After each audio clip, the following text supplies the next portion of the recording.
우리나라 한국사 능력 시험 있죠? 한국사 능력 시험이라고 이름 붙이면 안 돼요. 조선총독부 지방사 한국 지방사 능력 시험 이름 딱 맞는 말입니다. 이번 시간도 지난 시간에 뒤를 이어가지고 이제 고려의 북방강역, 조선의 북방강역이 어디인지를 한번 살펴보겠습니다.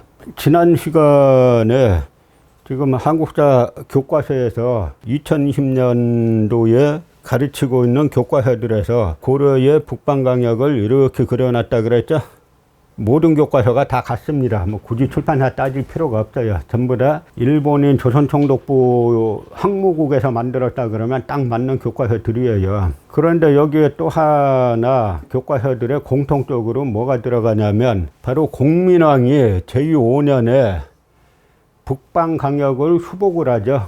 원나라에게 100여 년간, 정확하게는 만 98년인데요. 고려 고종 때 조휘와 탁청이라는 두 민족 반역자가 이제 화주라는 곳을 들어가지고 원나라에 갖다 바치니까 원나라가 그곳에 천령을 설치했다는 겁니다. 거기에 짱성을 설치했다는 거예요. 그래서 그 짱성 지역을 공민왕이 회복하기 위해서 제5년에 군사를 이제 보내서 수복했다는 건데요. 바로 이 짱성 수복 전쟁에 이성계의 아버지 이자춘이 가담을 하면서 원나라의 배수라치였던 이성계 집안이 비로소 이제 고려 쪽으로 다시 귀부하게 되는 것입니다. 그런데 지금 우리 학생들이 배우고 있는 교과서, 저는 우리 학생들에게 이 식민사학자들, 교육부가 진짜 천고에 씻지 못할 죄를 짓고 있다라고 생각합니다. 이 공민왕이 수복한 고려강역이 이만큼이라는 게요.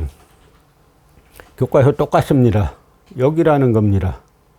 학생들이 이렇게 보면은 참 고려란 나라 진짜 볼품없는 나라다 이렇게 생각하게 돼 있어요. 이 교과서들을 보면. 그게 바로 일본인 식민사학자들이 우리 역사의 대륙과 해양을 다 잘라버리고 반도사관으로 가두고 축소시켜가지고 한국인으로 태어난 것을 아주 저주하게 하고 자기 비하하게 하고 하는 그런 용도로 만든 식민사관을 지금 그대로 사용하고 있는데요. 비단 우리가 고대사만 그런 게 아니에요. 전 한국사 이 교과서 전체가 다 이런 식으로 구성이 되어 있는 겁니다.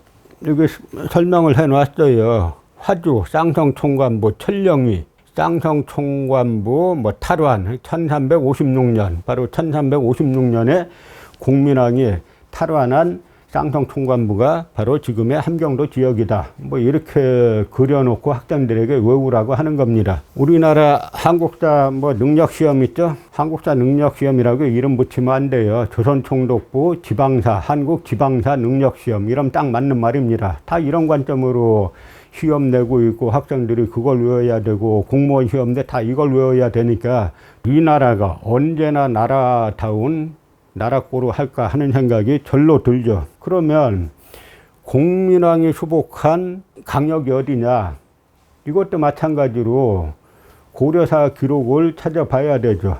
고려사 공민왕 5년, 바로 5년이죠. 5년 조가 공민왕이 고려군을 시켜가지고 북방강역을 수복하라라고 명령한 건데요. 고려사 보면 뭐라고 나오냐면 인당과 강중경을 서북면 병마사로 삼고 전 대호군 최영 등을 부사로 삼아가지고 압록강 서쪽에 팔참을 공격하게 하였다. 이건 무슨 이야기입니까? 출발지가 압록강이라는 거죠. 그럼 고려 땅이 이렇게 돼 있는데 지금 그린 거는 여기로 수복했다는 건데 압록강 서쪽을 공격하게 했다라고 고려사에 나오잖아요. 분명 그렇게 나오죠. 그러니까 공민왕이 제5년에 북강 수복운동을 한 출발지가 바로 압록강이에요. 그러니까 압록강 서쪽에 8개 참을 공격하게 했다라고 나오잖아요. 또 하나 마찬가지로 유인우를 동북면 병마사로 삼아 쌍성 등지로 수복하게 하였다.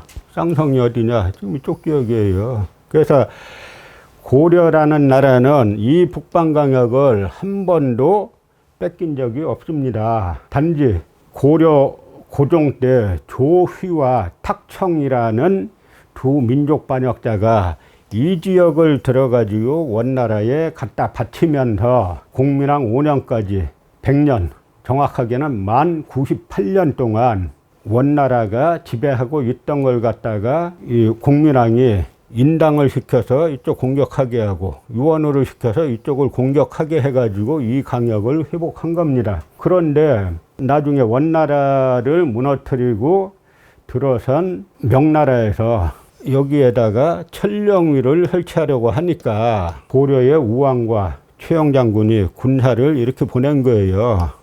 만약에 지금 식민사학에서 말한 대로 천령이 여기면은 군사가 이쪽으로 가야죠. 천령을 자기네 거라고 해서 전쟁이 됐는데 군사는 왜 함경도로 안 가고 왜 이쪽으로 가서 위화도 해군이 이루어지냐 하는 이야기죠. 그러니까 이 식민사학이라는 것은 아무런 사료 근거도 없고 남한의 역사학계를 장악한 강단사학자들은 악질적인 일본인 식민사학자들을 하는 대로 그냥 무조건 따라가는 거예요. 이 사람들은 머리가 없다고 보면 돼요. 일본인 식민사학자들이 100여 년 전에 만든 거 그거 그대로 얹혀가지고 우리 젊은 학생들을 이런 관점으로 가르치고 있으니까 우리 학생들이 미국 유학 가서 중국 유학생들 만나서 대화해보면 판판이 깨지고 창피해하는 겁니다. 다 잘못이다 이런 데서 나오는 겁니다. 동북아 역사재단에서 남한 강단사학자들 한 60여 명, 80여 명까지 늘어났었는데요. 이들에게 대한민국 국고, 국민세금 47억 원을 줘가지고 동북아 역사 지도란 걸 만들게 한 적이 있어요. 여기에서 똑같이 조선중기 행정구역, 북계와 동계북부 해가지고 이렇게 똑같이 그려놨죠. 함경도, 평안도 전부 다 고려 땅이 아닌 걸로 그려놨어요. 그래서 이 지도의 심각성이라는 건 뭐 말할 것 없습니다. 여기에 국민 세금이 엄청 투입이 된 겁니다. 조선과 이 명나라의 국경선도 마찬가지인데요. 고려 우왕이 한편으로는 이성계와 조민수에게 군사를 줘가지고 북상을 시키고 한편으로는 박의중이라는 그 신하를 사신으로 보내가지고 명나라 주원장에게 항의를 합니다.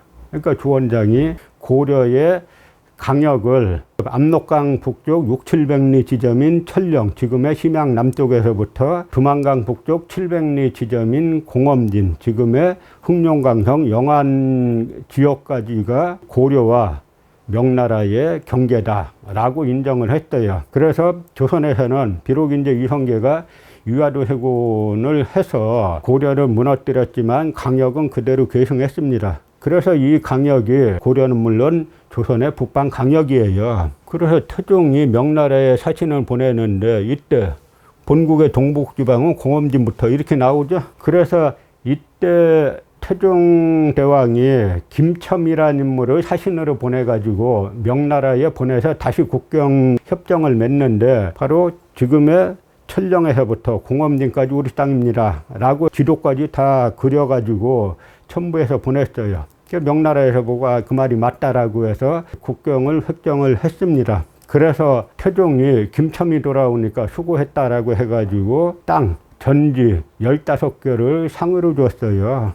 여러분 조선왕조실록 지금 다 서비스 되시죠? 들어가서 김첨 한번 쳐보세요. 이 내용이 그대로 나와요. 실록만 쳐봐도 나오는 내용을 갖다가 이 나라의 그 수많은 고려 조선 전공자들은 세종대왕이 사군 육진을 개척해가지고 비로소 강역이 압록강, 두만강까지 확대됐다. 이런 일본인들이 만든 거짓말을 지금도 그대로 추종하고 있는 겁니다. 그 다음에 세종도 마찬가지로 고황제가 조선 지도를 보고 태종이 보낸 조선 지도를 보고 조서하기를 공엄진이 남은 조선의 경계라고 하였으니 경들이 참고하여 아뢰라. 그래서 세종대왕도 조선의 북방강역이 천령에서부터 공엄진이라는 사실을 다 알고 있었고 그곳을 국경으로 삼은 겁니다. 세종대왕이 사군 육진을 개척해가지고 압록강, 두만강까지 진출한 것이 아니라 세종대왕이 바로 최윤덕과 김종서를 보내가지고 이쪽 강역을 실질적으로 회복하게 한 겁니다. 그래서 세종실록에 보면 세종대왕이 김종서에게 보낸 그 명령서가 있습니다. 뭐냐면 두만강 북쪽 700리 공엄진 선춘령이란 곳에 윤관 장군이 세운 고려지경이라는 비석이 있다는데 김종서 내가 사람을 시켜가지고 한번 그 지역을 가봐라. 실제 그 비석이 있는지 찾아봐라. 그래서 세종이 아주 구체적인 명령을 내렸어요. 조선이란 나라, 고려 조선이란 나라는 역사를 모르면 왕노릇 할 수도 없고 고위 배설아치 노릇을 할 수도 없습니다. 역사는 가장 기본적인 소양을 했습니다. 그래서 지금 우리나라가 크게 잘못되는 것이 이 나라를 이끌고 가는 사람들, 실질적으로 끌고 가는 사람들이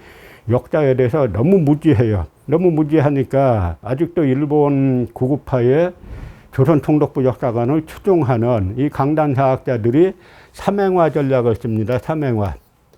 역사에 대해서 이 무지하게 만드는 삼행화 전략을 써가지고 아주 고위, 장관, 국회의원 할 것 없이 자국사에 대해서 대부분 무지하죠. 그래서 우리가 앞으로 이런 부분을 바로잡는 국민운동이 좀 일어나서 우리 역사를 바로하는 그런 사람이라면 실수하지 않고 자연스레 애국심을 갖게 되어 있습니다. 그래서 이런 것들을 올바른 역사관을 많이 전파될 수 있도록 우리가 다 같이 노력해야 할 것으로 생각합니다.